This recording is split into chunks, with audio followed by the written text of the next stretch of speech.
I was 7 years old, my parents bought me a Nintendo Entertainment System for my birthday, and I was introduced to the world of video games. And since then, video games have played a pretty major role in my life. As a kid, I didn't really have very many friends, and I was lonely a lot, and video games really helped to alleviate some of that. I remember the first game I ever played, it was The Legend of Zelda, and it offered this huge world to explore.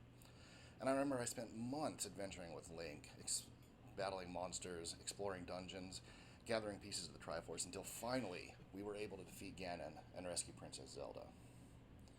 Games back then, they were fun, and they made you want to play them.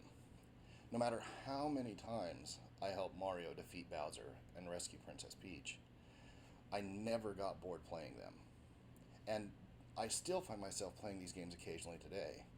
Even the really hard games, games I never beat, games like Castlevania,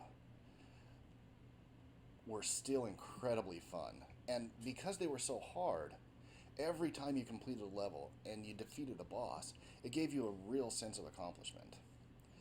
Now, if we fast forward a few years to when I was a teenager, some new people moved into the neighborhood, and I made some friends.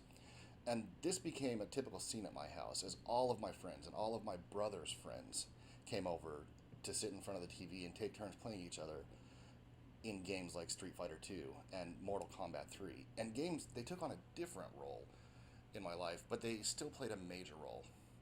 Now, if we fast forward to present day, I find that the fundamental nature of games has changed, and they're not the joyful experiences that I had as a child anymore.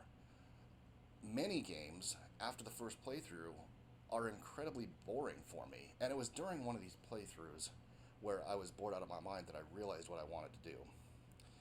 I have 3 kids right now, and all of them enjoy video games to some extent. And as a game programmer, I can create games that will allow them to experience some of the joy I experienced when I was a child. I can create games that are fun to play regardless of how many times they've been played through. Now, none of my games may ever be huge mainstream successes, and that's not the goal. If I'm able to share some of the joy I experienced as a child with my kids and maybe their kids, then it will all be worth it. Thanks.